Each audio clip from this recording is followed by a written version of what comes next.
Welcome back to Devil Boys Car Club video 2. This is still intro to 65 Mustang. I forgot about a lot of things that I've done over the years. I was talking to some of my friends, and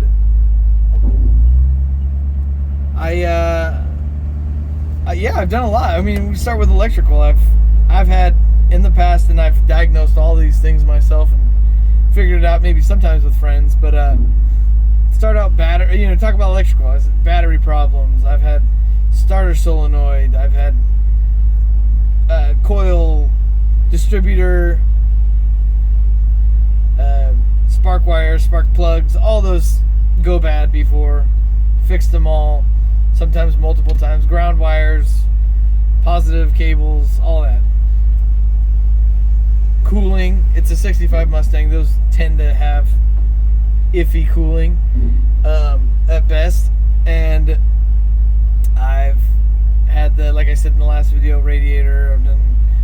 I just recently did thermostat, and I went to a cooler thermostat because I talked to my buddy Jaime about cooling theory in Mustangs, and basically the radiator on a classic original 65 is copper, but the problem is that the upper and lower radiator hose are on top of each other. They're not diagonal.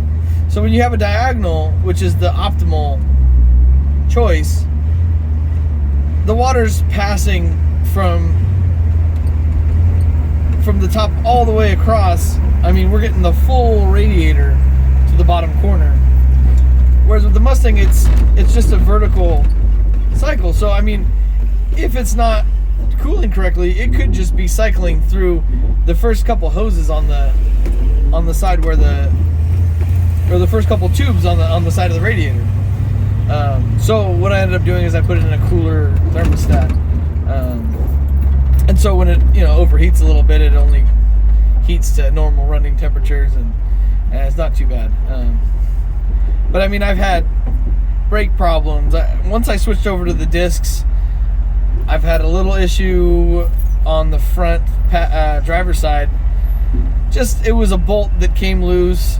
I think when we originally installed it, we had put the spacers wrong. There was too many, and so it was offset, rubbing, shaking. Bolt came out, and then I had to figure out. Well, I found out later on that we had set the spacers wrong. Long story short, I've had brake problems. Every car has problems, and this is what I tell people. Every car, I don't care how new your car is. I think even those Tesla cars, eventually they're going to have an issue. Every car has a problem. If you're using your car, if your car's sitting, you're going to have an issue eventually. The gas is going to go bad. Whether you're running it all the time or whether you're not running it at all, you're going to run into some issues. So if you're looking into saving some kind of money, or saving, or actually, keeping a car, keeping something, even if it's a newer car, you're going to need to at least have some know-how. You're going to at least be able to troubleshoot. I'll do a whole video on troubleshooting. We'll talk about that in the future. There's all kinds of things we can do, and telltale signs of problems, things that we can fix by just crazy there. Things that you can fix just by paying attention. Do you listen to your motor? Do you know what it sounds like? Do you know what a normal idle sounds like in your car? Do you know what it sounds like when the spark plug's back? Do you know how to listen or tell it, oh, okay, I'm overheating, what's going on? Check my fluid, and we can do that. We'll go through the whole process of that. I love doing that. I feel like I can diagnose almost every issue that at least this car could have.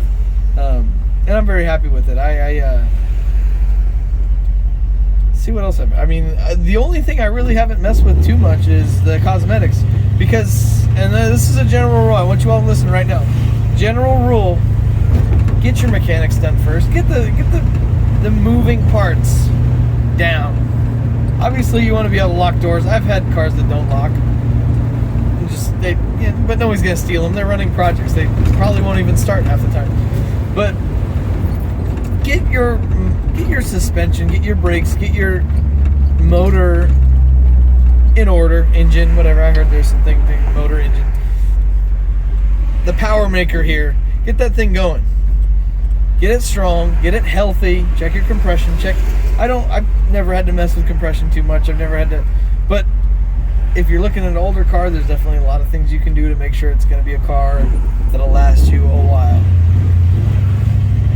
And I'm going to talk about, in the next video, we'll talk about what it actually costs, what it takes to drive an older car regularly. I mean, I've driven this car for a long time, and I wanted to help you guys out so you guys can do it too. It's not that hard.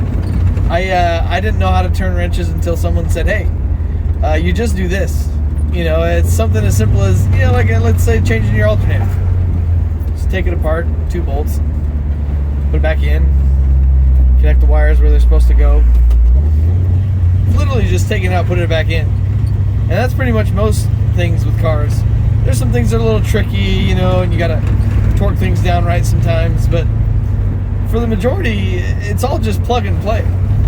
So that's a little bit about this car, 65 Ford Mustang, and she's running happy. She's running beautifully right now. So I'll come back and we'll talk about more. Making sure that you know, we don't crash with anybody. Have a good day. Talk to you guys later.